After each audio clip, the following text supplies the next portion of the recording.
नमस्कार, झारखंड समाचार में आप सभी का स्वागत है। आइए जानते हैं सुबह से लेकर शाम तक की तमाम छोटी बड़ी खबरें। इससे पहले इस चैनल को सब्सक्राइब नहीं किए हैं तो प्लीज चैनल को सब्सक्राइब कर और बेल आइकन को प्रेस कर दीजिए, जिससे खबरों का अपडेट आपको मिलता रहे।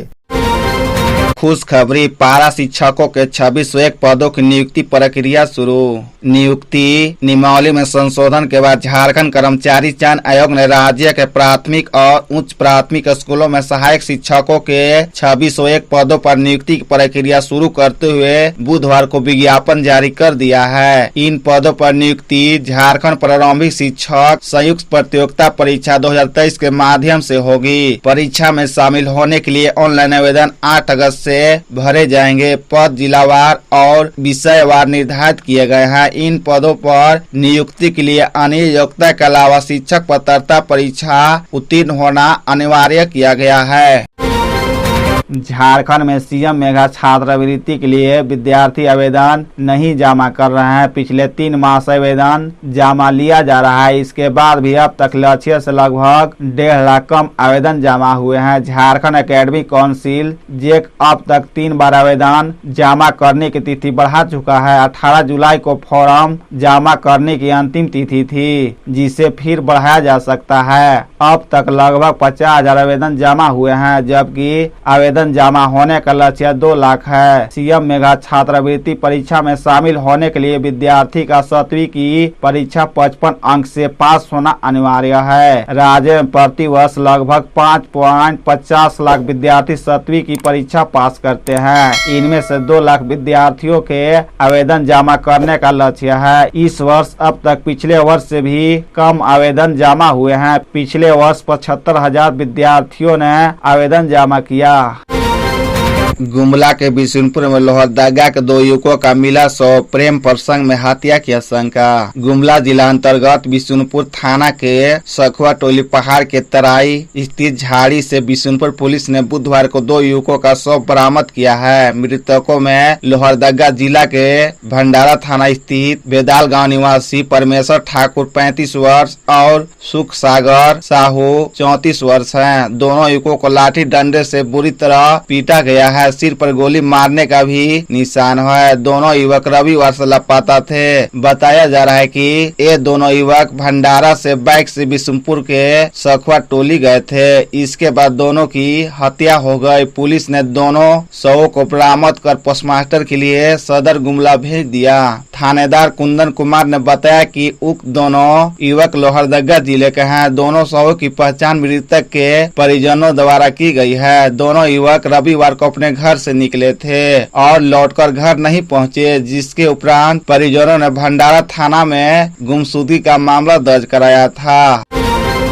कांग्रेस और राजद के साथ गठबंधन की तैयारी में झममो, सीटों के बंटवारे पर तय होगी किस्मत। लोकसभा चुनाव को लेकर पक्ष विपक्ष के बीच लामबंदी आरंभ हो गई है। राज्य में सत्तारूढ़ झारखंड मुक्ति मोर्चा झामुमो पूर्व की भांति कांग्रेस और राजद के साथ गठबंधन की तैयारी में है। इस सिलसिले में राष्ट्रीय स्तर पर बन रही एकजुटता की कवायद में भी मोर्चा सक्रिय है। मोर्चा के कार्यकारी अध्यक्ष हेमंत सोरेन पटना और बेंगलोर में हुई बैठकों में हिस्सा ले चुके हैं। गठबंधन का आकार सामने आने के बावजूद राज्य में इसकी मजबूती सीटें के बंटवारे पर निर्भर करेगी। झारखंड मुक्ति मोर्चा की नजर इस बार लोकसभा चुनाव में अधिक सीटें पर है, जबकि कांग्रेस दावेदारी छोड़ने को तैयारी नहीं है। 2019 में हुए लोकसभा चुनाव में कांग्रेस ने मोर्चा के लिए 5 सीटें छोड़ी थी। कांग्रेस के खाते में 9 सीटें आई थी।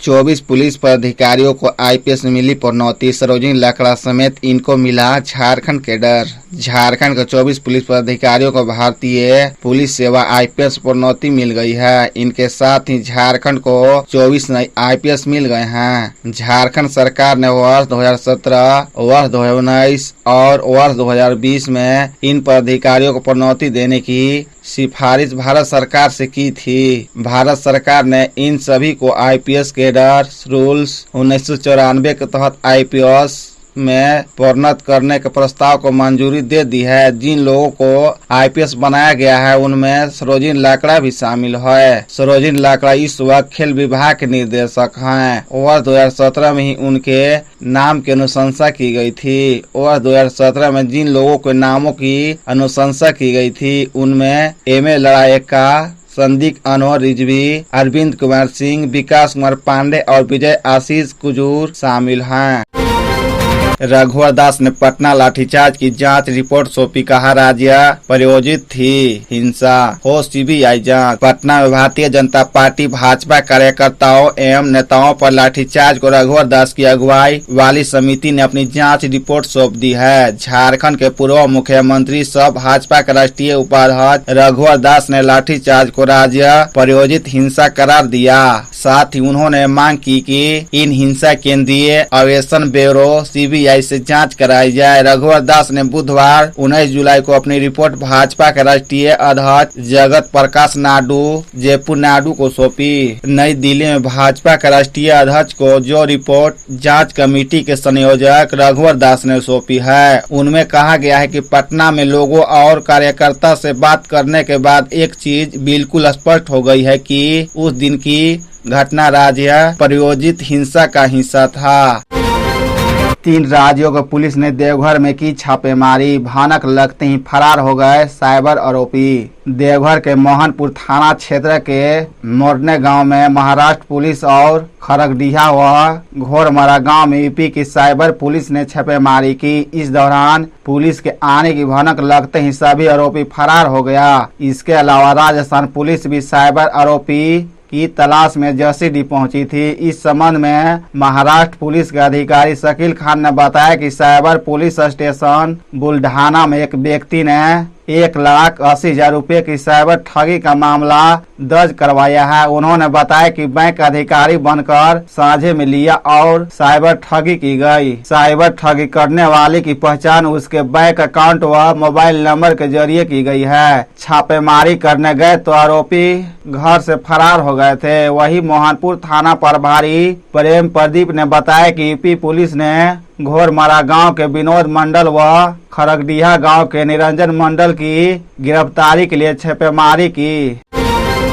देवघर के 48 मध्य विद्यालय व 6 हाई स्कूल जल्द होंगे अपग्रेड, फिर इंटर तक की होगी पढ़ाई। देवघर जिले के 48 सरकारी मध्य विद्यालय को हाई स्कूलों में और 6 हाई स्कूलों को +2 स्कूलों में अपग्रेड किया जाएगा। अपग्रेड का दर्जा मिलने के बाद जल्द ही यहाँ माध्यमिक स्तर तक की पढ़ाई होगी। जिला शिक्षा पदाधिकारी कार्यालय से प्राप्त जानकारी के अनुसार 41 मध्य विद्यालय को हाई स्कूलों में अपग्रेड करने के लिए पूर्व में ही प्रस्ताव भेजा गया था। वर्तमान में और 7 मध्य विद्यालय को हाई स्कूलों में अपग्रेड करने का प्रस्ताव विधिवत निर्देशालय को भेजा जाएगा।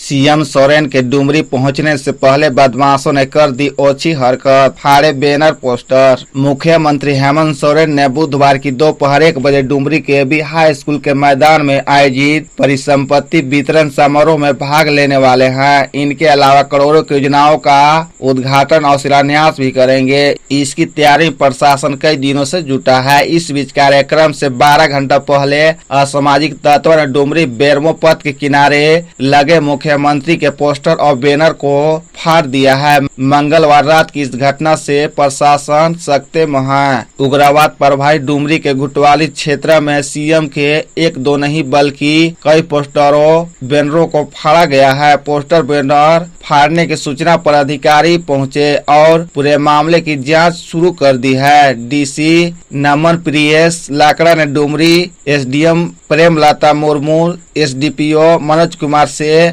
घटना की जानकारी भी ली।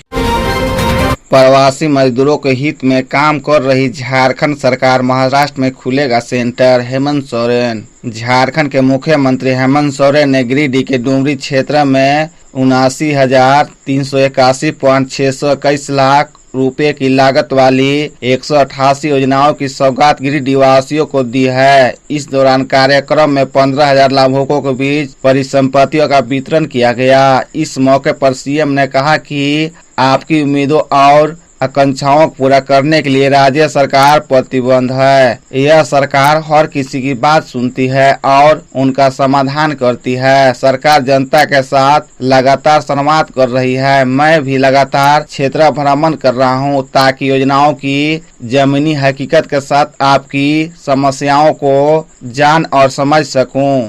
मुख्यमंत्री ने कहा कि झारखंड के अलग राज्य बने 2 दशक से ज्यादा हो चुके हैं, लेकिन शिक्षा, स्वास्थ्य और रोजगार एवं कई अन्य क्षेत्रों में राज्यवासियों की उम्मीदें पूरी नहीं हो सकी। गरीबी और पिछड़ापन का टेक झारखंड के साथ जुड़ा रहा, लेकिन हमारी सरकार विभिन्न चुनौतियों के बीच लगातार राज्य के विकास को गति देने का काम कर रही है। हम कोरोना काल में भी लोगों को जीवन और जीविका के साधन उपलब्ध कराए हैं और अब झारखंड को अग्रणी राज्य की श्रेणी में खड़ा करने के लिए पूरी ताकत के साथ काम कर रहे हैं।